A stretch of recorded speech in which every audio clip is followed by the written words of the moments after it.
नमस्कार दोस्तों, आज मैं फिर एक नई कहानी के साथ उपस्थित हूँ। आज की कहानी का नाम है स्वामी जी की सीख। तो चलिए कहानी सुनना शुरू करते हैं। किसी गांव में एक स्वामी जी आए। उनके साथ उनके 4 शिष्य भी थे। उन्होंने गांव के बाहर एक कुटिया बनाई। कुटिया होती है एक छोटी सी झोपड़ी, और उसमें रहने लगे। जब गांव वालों को स्वामी जी के बारे में पता चला तो वे उनकी मदद के लिए पहुंच गए। गांव वालों ने स्वामी जी से कहा कि वे खाने पीने की कोई चिंता ना करें। गांव के किसी भी घर से रोज उनके लिए भोजन आ जाया करेगा। स्वामी जी के दिन आनंद से कटने लगे। गांव वाले रोज उनके लिए भोजन भिजवा दिया करते थे।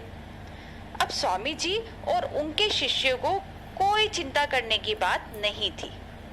गांव वालों के सेवा भाव से स्वामी जी बहुत प्रसन्न थे। एक दिन उन्होंने फैसला किया कि वे रोज संध्या के समय गांव वालों को प्रवचन दिया करेंगे, ताकि गांव वाले अच्छी अच्छी बातें सीख सकें। उसी दिन से संध्या के समय स्वामी जी का प्रवचन शुरू हो गया। स्वामी जी ने सत्य और भाईचारे का महत्व लोगों को बताया। स्वामी जी के प्रवचन से गांव वाले बहुत प्रभावित हुए। रोज संध्या के समय स्वामी जी की कुटिया के बाहर लोगों की भीड़ बढ़ने लगी। एक दिन प्रवचन के समय स्वामी जी ने देखा कि एक व्यक्ति भीड़ से अलग खड़ा हुआ है।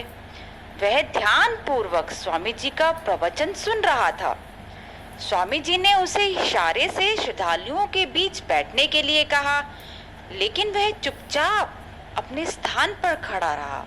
स्वामी जी ने सोचा शायद उस व्यक्ति को बैठने से कोई समस्या उत्पन्न हो रही होगी, इसीलिए उन्होंने दोबारा बैठने के लिए नहीं कहा। वह व्यक्ति रोज स्वामी जी का प्रवचन सुनने आता था, लेकिन वह श्रद्धालुओं में शामिल नहीं होता था। भीड़ से अलग चुपचाप खड़ा रहता। जब एक दिन स्वामी जी को कुछ संदेह हुआ, उन्होंने अपने सामने बैठे हुए एक व्यक्ति से पूछा, तो उस श्रद्धालु ने बताया कि वह एक हरिजन है। उसे उच्च जाति के लोगों के बीच बैठने का अधिकार नहीं है।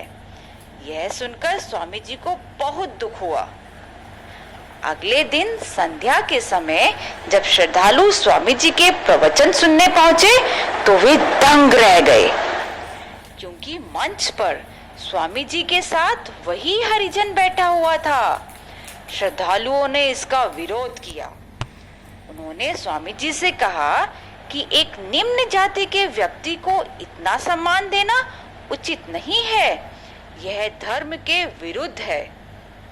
स्वामी जी ने श्रद्धालुओं को शांत करते हुए बड़ी ही विनम्रता से पूछा, एक उच्च जाति का व्यक्ति यदि चोरी करते हुए पकड़ा जाता है तो क्या आप उसे सम्मान देते हैं? सभी श्रद्धालुओं ने अपने उत्तर में यही कहा कि चोर को सम्मान नहीं, सजा मिलनी चाहिए। उनका उत्तर सुनकर स्वामी जी को प्रसन्नता हुई। उन्होंने कहा, आप सब बहुत समझदार हैं। किसी को सम्मान मिलना चाहिए या सजा, इसका फैसला मनुष्य के कर्म के आधार पर होता है, जाति के आधार पर नहीं। मनुष्य कर्म से छोटा या बड़ा होता है। मैंने इस व्यक्ति में सच्ची श्रद्धा देखी, इसलिए इसे अपने पास बिठाया। स्वामी जी की बातें सुनकर सभी श्रद्धालु प्रभावित हो गए। उन्होंने स्वामी जी से क्षमा मांगी। स्वामी जी ने उनसे कहा, मेरी एक बात सदा याद रखना, मनुष्य जाति से छोटा बड़ा नहीं होता। हम सबकी केवल एक ही जाति है और वो है मानव जाति। हमें कभी किसी से भेदभाव नहीं करना चाहिए। इंसान उसके कर्मों से पहचाना जाता है, ना कि उसकी जाति से। तो बच्चों, कैसी लगी ये कहानी? मुझे उम्मीद है कि आपने जरूर कुछ इस कहानी से सीखा होगा। तो चलिए, आज की कहानी बस यहीं खत्म होती है। अगर आपको ये कहानी अच्छी लगी तो लाइक करना मत भूलिएगा। जी हाँ, सब्सक्राइब का बटन भी प्रेस करना है। तो चलिए फिर मिलते हैं अगली बार फिर एक नई कहानी के साथ। तब तक खुश रहो, स्वस्थ रहो। धन्यवाद।